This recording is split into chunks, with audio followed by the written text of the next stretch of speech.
अब हम अगली सिचुएशन में डील करते हैं, तो अगली सिचुएशन हमें क्या कहती है वो समझते हैं।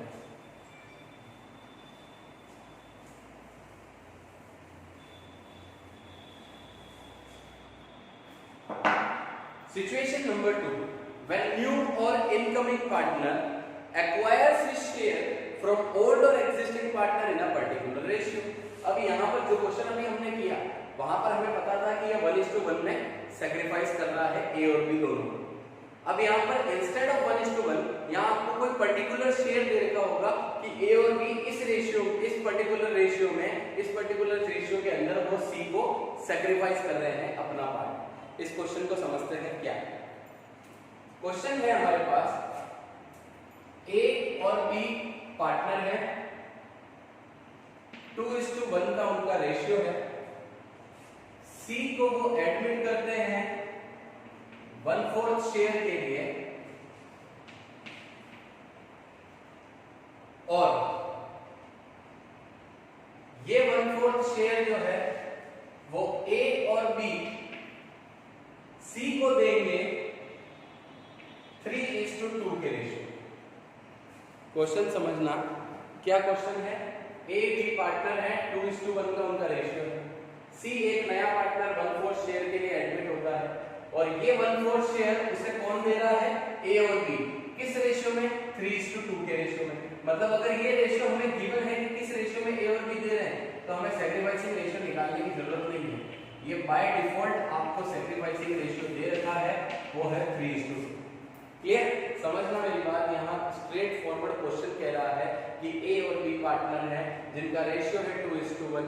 उन्होंने सी को एडमिट किया 1/4 शेयर के लिए, और ये शेयर जो 1/4 है वो सी को कौन कंट्रीब्यूट कर रहा है, ए और बी, इस रेशियो में 3:2 में। That means it is clear that the sacrificing ratio of A and B is 3:2, as they have shared their 1/4 share which is to be given to C in 3:2 ratio। तो जो A और B sacrifice कर रहे हैं वो ratio है 3:2। तो यहाँ तो सैक्रिफाइसिंग रेशियो कैलकुलेट करने की जरूरत नहीं है। जिस तरह से हमने पिछले एग्जांपल में किया उसमें भी हमें जरूरत नहीं थी, क्योंकि A और B 1:1 में सैक्रिफाइस कर रहे थे। In the same way, instead of 1:1 यहाँ पर कोई पर्टिकुलर रेशियो हमें गिवन है, हमें उसी अकॉर्डिंग कैलकुलेशन करनी है। Now calculation of new PSR. A का न्यू पीएसआर कैलकुलेट करते हैं, तो ए ने पुराना रेशियो है 2/2 माइनस ए ने कितना सेक्रीफाइस किया, 1/4 का 3/5। बी ने कितना सेक्रीफाइस किया, 1/4 का 2/5, वो आएगा 3/20, 2/20। तो 2/3 में से थोड़ा सा साइड में लेते हैं इसको,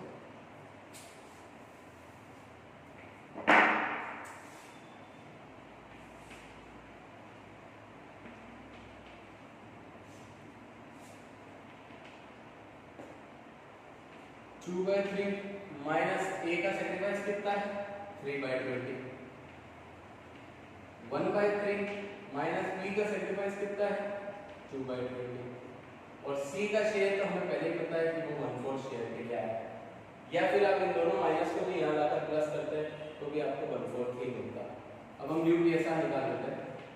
20 तो यहाँ पर 60 LCM, 20 × 2 40 minus 3 3 9, 31/60, again 60 LCM, 20 minus 6, 14/60, and यहाँ पर भी 60 लाने के लिए 15 से मल्टीप्लाई डिवाइड 15/60। इन तीनों की टोटल 31, 14 और 15, इन तीनों की टोटल हमारी 60 होनी चाहिए।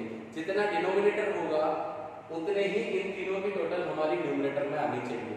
अगर ये आती है दैट मीन्स हमने there is a less chances of calculation error, और अगर ये तीनों की टोटल 60 नहीं आती है तो यहाँ पर हमने कोई ना कोई कैलकुलेशन मिस्टेक की है, जो हमें बताता है कि हमें एक बार फिर से हमारी कैलकुलेशन को चेक कर लें कि कहीं कोई गलती ऐसी तो नहीं देगी कि जहाँ हमने मल्टीप्लाई माइनस वगैरह में कोई गलती कर दी। तो हम चेक करते हैं 31 + 14 45, 45 and 15 60, denominator is also 60, numerator की तीनों की टोटल 60, दैट मींस हमने कोई कैलकुलेशन मिस्टेक नहीं की।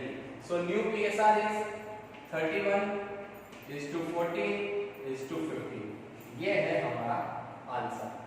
मेरे हिसाब से आपको इसमें कोई डाउट नहीं होगा, बहुत सिंपल था, क्योंकि पीछे वाले क्वेश्चन में हमने 1:1 पढ़ा था, इंस्टेड ऑफ 1:1 यहाँ 3:2 आ गया, तो हमने उसी अकॉर्डिंग इसकी कैलकुलेशन कर ली जो पर्टिकुलर रेशियो हमें गिवन था। नेक्स्ट सिचुएशन 3, थर्ड सिचुएशन क्या है वो समझते हैं।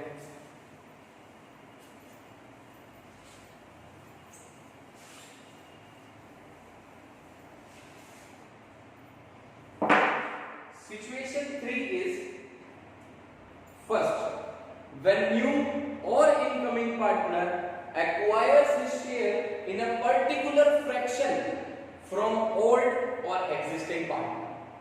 See, थर्ड सिचुएशन में क्या है कि जो नया पार्टनर आ रहा है वो पुराने पार्टनर से एक पर्टिकुलर फ्रैक्शन में, मतलब 1/4, 2/3, 1/3, आपको इस तरह से फ्रैक्शन गिवन होगा, उस फ्रैक्शन में वो अपना प्रॉफिट शेयर ले रहा है।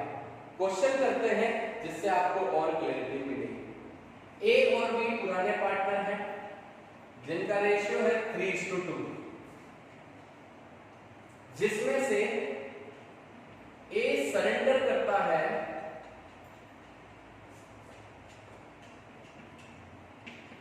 1/5 of his share, B surrender करता है 2/5 ऑफ his share,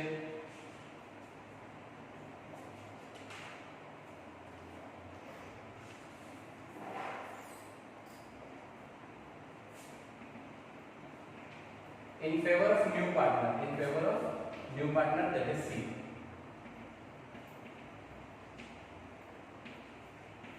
क्वेश्चन को फिर से समझा रहा हूं, ढंग से सुनना और समझना। ए और बी पुराने पार्टनर हैं, 3:2 का उनका रेशियो है। ए सरेंडर कर रहा है, मतलब ए सैक्रिफाइस कर रहा है, ए दे रहा है अपने हिस्से का 1/5 पार्ट, किसको? सी को। वहीं बी सरेंडर कर रहा है अपने हिस्से का 2/5 पार्ट, किसको? सी को। बहुत सिंपल है क्वेश्चन, सामने क्लियर है कि ए अपनी तरफ से हिज शेयर लिखा हुआ है यहाँ पर, ठीक है, 1/5 शेयर नहीं लिखा है, यहाँ पर लिखा है ऑफ हिज शेयर। इसका मीनिंग क्या है कि अपने हिस्से का 1/5 पार्ट हम किसी को दे रहे हैं। अगर मैं 50% शेयर होल्डर हूं और मैं कह रहा हूं कि मैं 1/5 पार्ट में किसी को सैक्रिफाइस कर रहा हूं या सरेंडर कर रहा हूं, तो 50% का 1/5 कितना हुआ? 10%। तो मैं 10% किसी को सरेंडर कर रहा हूं। तो वही कैलकुलेशन हमें यहाँ पर करनी है कि हमें उनके बारे में, उन्होंने सरेंडर कितना किया वो कैलकुलेट कर लेते हैं। शेयर सरेंडर बाय ए ने कितना किया? 1/5 ऑफ हिज शेयर। ए का शेयर कितना था? 3/5। इसका 1/5 दैट इज 1/5।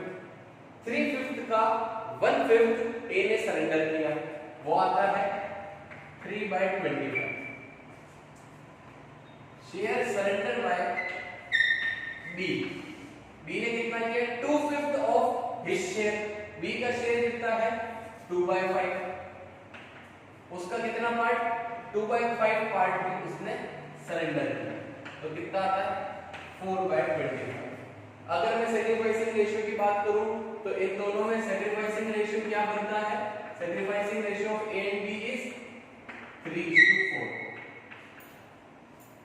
ऐसे हम सैक्रिफाइसिंग रेशियो में आपको साथ के साथ कैलकुलेट करना बता रहा हूं कि अगर ए ने सरेंडर किया 3/25, बी ने सरेंडर किया 4/25, ये दोनों मिलकर किसको मिले? सी को।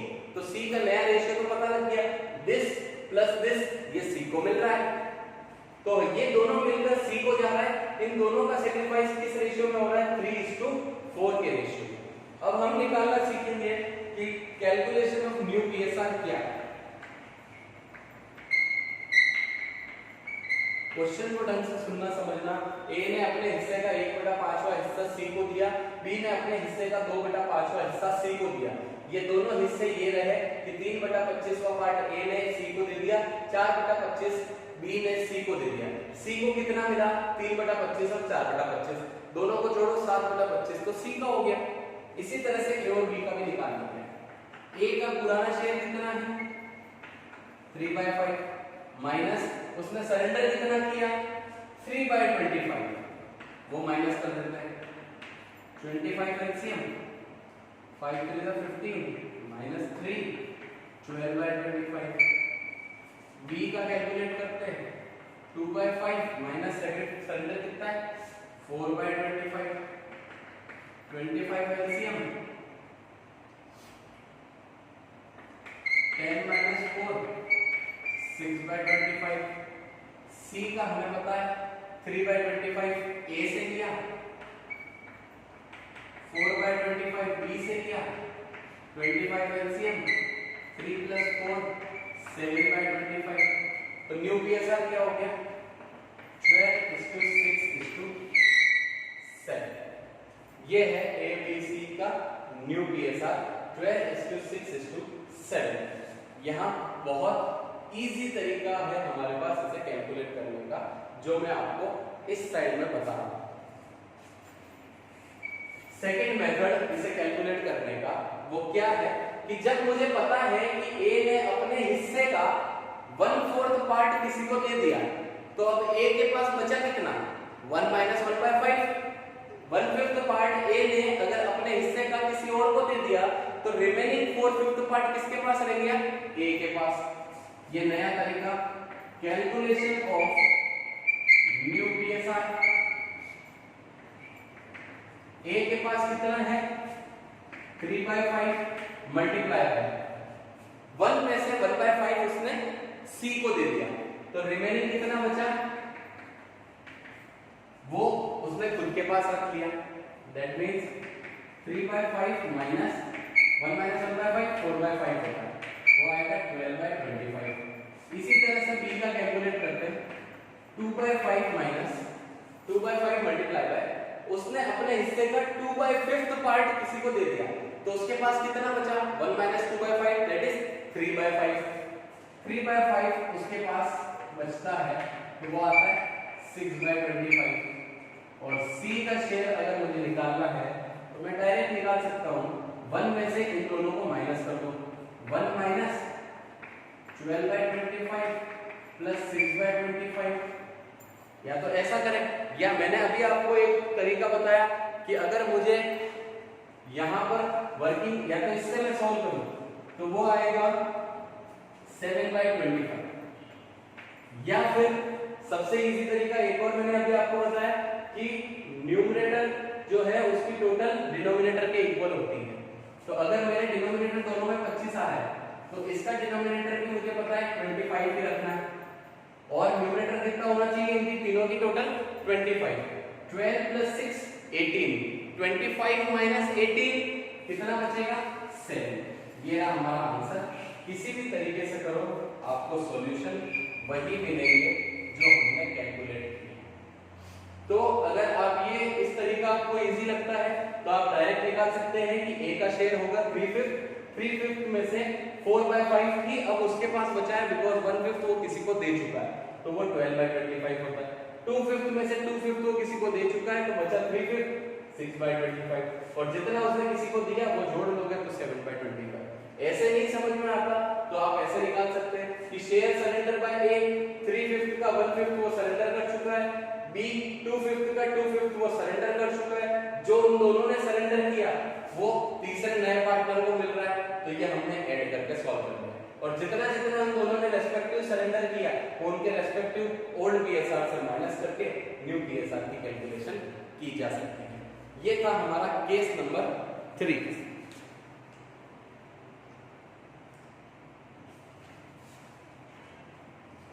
एक लास्ट सिचुएशन और है हमारे, वो हम अभी और डील कर लेते हैं, फिर हम आगे समझेंगे। लास्ट सिचुएशन ये आपके सामने है, आप इसका स्क्रीनशॉट ले लें आगे समझने के लिए भी कि कैसे कैलकुलेशन हुई थी।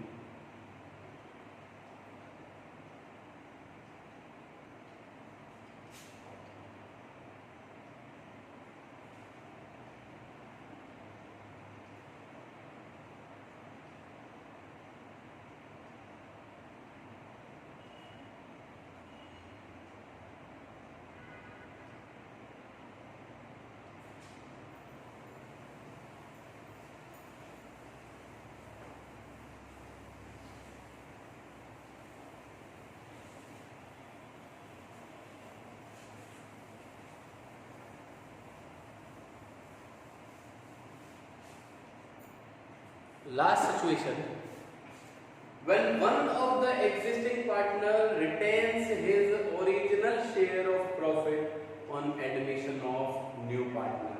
इस केस को ढंग से सुनना और मैं समझा रहा हूं कि क्या है। मान लो x, y और z ये तीन पार्टनर हैं, ऑलरेडी फर्म चला रहे हैं। x, y और z जिनका रेशियो है 2:2:1। x, y, z तीन पार्टनर हैं जो फर्म को ऑलरेडी रन कर रहे हैं और उनका रेशियो है 2:2:1। वो नए पार्टनर को एडमिट करते हैं जो है w 1/6 के लिए वो फर्म के अंदर एडमिट होता है। अब आगे जाकर क्वेश्चन में ये है कि z जो है वो ये कहता है कि मैं W के पार्टनर बनने पर मुझे कोई आपत्ति नहीं है, मुझे कोई इश्यू नहीं है कि अगर W फर्म में पार्टनर बने तो बनो, लेकिन मेरा जो शेयर है वो चेंज नहीं होना चाहिए। Means I would like to retain my share which is existing share. जो मेरा एग्जिस्टिंग शेयर है मैं उसे रिटेन करना चाहता हूं कि आगे जाकर भी मेरे शेयर में कोई कमी नहीं होनी चाहिए। अगर W को 1/6 के लिए पार्टनर बनाना है आप बनाएं, मुझे कोई इश्यू नहीं है, लेकिन मेरे शेयर के अंदर कोई कमी नहीं आनी चाहिए। मैं पहले जितना शेयर लेता था मुझे उतना ही शेयर बाद में भी चाहिए। तो अगर W को पार्टनर बनाना है तो जो भी देना है वो X और Y आप दोनों डिसाइड कर लें। आप क्या और कैसे देंगे वो आपके ऊपर है, लेकिन मेरा शेयर जो है वो चेंज नहीं होना चाहिए। तो अब यहाँ पर क्या हो गया, हमारे पास दो फिक्स शेयर हो गए कि W का हमें पता है 1/6 शेयर के लिए आया, Z का हमें पता है कि वो 1/5 शेयर्स को अपने को चेंज नहीं करना चाहता। 150 है ना, 2:2:1 तो 1/5, तो Z अपने 1/5 शेयर को चेंज नहीं करना चाहता। तो बचा हुआ शेयर जो भी होगा इन दोनों के शेयर को माइनस करने के बाद उसे कौन बांटेंगे, X और Y। किस रेशियो में, उनके पुराने रेशियो में। इफ हमने पढ़ा था वेरी फर्स्ट वाला कि अगर इंफॉर्मेशन नहीं है तो वो सेक्रीफाइस उनके ओल्ड रेशियो में कंसीडर किया जाएगा। यहाँ पर नहीं कह रखा कि ये 1/6 शेयर जो W को मिला वो X और Y ने किस रेशियो में दिया, वो नहीं गिवन है, तो उनके पुराने रेशियो में हम उनका सेक्रीफाइस मान लेंगे। सो इन दिस पर्टिकुलर सिचुएशन अगर sacrificing ratio of X and Y की बात की जाए तो वो सॉल्यूशन क्या होगा, 1:1। ये हमारा क्लियर है कि 2:2 मतलब X और Y सेक्रीफाइस कर रहे हैं W को देने के लिए 2:2 में, तो उनका सेक्रीफाइसिंग रेशियो हो गया 1:1। अब सवाल उठता है कि न्यू PSR क्या होगा। तो हम सबसे पहले share of W and Z कितना है वो निकालते हैं। 1/6 W का है, 1/5 Z का है, तो वो दोनों मिलाकर होते हैं 30, 5 + 6 11/30। ये W और Z का शेयर कितना है, 11/30। ये दोनों का शेयर तो फिक्स हो गया। अब बचा हुआ शेयर किनको मिलेगा, X और Y को। तो remaining share for X and Y 1 minus इन दोनों का शेयर 11/30, तो वो आएगा 19/30। W और Z का शेयर फिक्स है कि W 1/6 के लिए आ रहा है और Z अपने शेयर में कोई कंट्रीब्यूशन या सैक्रिफाइस या सरेंडर नहीं करना चाहता। तो W और Z का शेयर फिक्स हो गया 1/6 और 1/5, तो टोटल 11/30 तो W और Z दोनों लेके जाएंगे। रिमेनिंग 19/30 कौन ले जाएगा, X और Y। किस रेशियो में, 2:2, जिसको हम क्या कहते हैं 1:1। इक्वल शेयर में X और Y लेकर जाएंगे। तो X को कितना मिल गया, 19/30 का हाफ X का और 19/30 का हाफ Y का, वो आता है 19/60, 19/60। तो न्यू PSR क्या हो गया, X, Y, Z and W। X, Y, Z and W का न्यू PSR क्या हो गया, X का हमें पता है 19/60, Y का हमें पता है 19/60, z का हमें पता है 1/5, w का हमें पता है 1/6। इन सब का जो डिनोमिनेटर है वो कॉमन करना है, यहाँ कॉमन और यहाँ कॉमन डिनोमिनेटर 60 आना चाहिए। तो रेशियो हो गया 19/60, 19/60, यहाँ 60 लाने के लिए 12 से मल्टीप्लाई डिवाइड करूंगा तो 12/60, यहाँ 60 लाने के लिए 10 से मल्टीप्लाई डिवाइड करूंगा 10/60। तो न्यू पीएसआर क्या हो गया 19:19:12:10। ये है हमारा final solution new PSR of x, y, z and w। अगर पूरा नया पार्टनर एडमिट हो रहा है और पुराने पार्टनर में से कोई पार्टनर ये कहता है कि मैं अपने पुराने शेयर को रिटेन करना चाहता हूं, मैं अपने पुराने शेयर में कोई चेंजेस नहीं चाहता, तो हम इस तरह से कैलकुलेशन करेंगे कि जो जो रिटेन करना चाह रहे हैं, जिनके शेयर फिक्स हो चुके हैं, उन्हें ऐड किया जाए, रिमेनिंग शेयर कैलकुलेट किया जाए और जो रिमेनिंग पार्टनर है उनके पुराने रेशियो में उस रिमेनिंग शेयर को बांट दिया जाए। तो इससे हमें न्यू पीएसआर कैलकुलेट हो जाएगा। तो हमारा सॉल्यूशन होगा 19:19:12:10। ये है हमारा कैलकुलेशन ऑफ न्यू पीएसआर का टॉपिक हमारा यहाँ कवर होता है। इससे रिलेटेड क्वेश्चंस आप ट्राई करेंगे तो आपको ये सारे मेथड्स थोड़े और इजी लगेंगे, थोड़ा आप इनसे यूज टू हो जाएंगे और आपको इनकी कैलकुलेशन करना बहुत इजी कंसेप्ट आपको लगेगा। अगर आपने उन क्वेश्चन की लैंग्वेज को अगर अच्छे से समझ लिया, आप उस लैंग्वेज को ढंग से समझ गए कि ये लैंग्वेज क्या कहना चाहती है, तो आपके लिए ये कैलकुलेशन करना बहुत इजी टास्क होगा। तो आप जब भी न्यू पीएसआर कैलकुलेशन के क्वेश्चन करें तब आपको यही ध्यान रखना है कि हम क्वेश्चन को ढंग से पढ़ें और उनकी कैलकुलेशन को ढंग से करें, तो आपको 100% आपको सॉल्यूशन करेक्ट मिलेंगे। आज इतना ही। नेक्स्ट टॉपिक जो है वो हम आगे पढ़ेंगे ट्रीटमेंट ऑफ गुडविल में। हमने आज चेंज इन पीएसआर के अंदर न्यू पीएसआर की कैलकुलेशन और सैक्रिफाइसिंग रेशियो निकालना हमने सीखा। सैक्रिफाइसिंग रेशियो अगर निकालना हमने डायरेक्ट तरीका भी सीखा और ऑलरेडी हमें ये भी पता है कि sacrificing ratio new ratio minus old ratio से कैलकुलेट किया जा सकता है। तो उससे भी हमने समझा कि कैसे न्यू रेशियो और ओल्ड रेशियो को माइनस करके सैक्रिफाइसिंग रेशियो आता है। इसी तरह से आप डायरेक्ट भी सैक्रिफाइसिंग रेशियो क्वेश्चन को अंडरस्टैंड करके डायरेक्ट कैलकुलेशन कैसे होती है वो भी मैंने आपको समझाया। Thank you.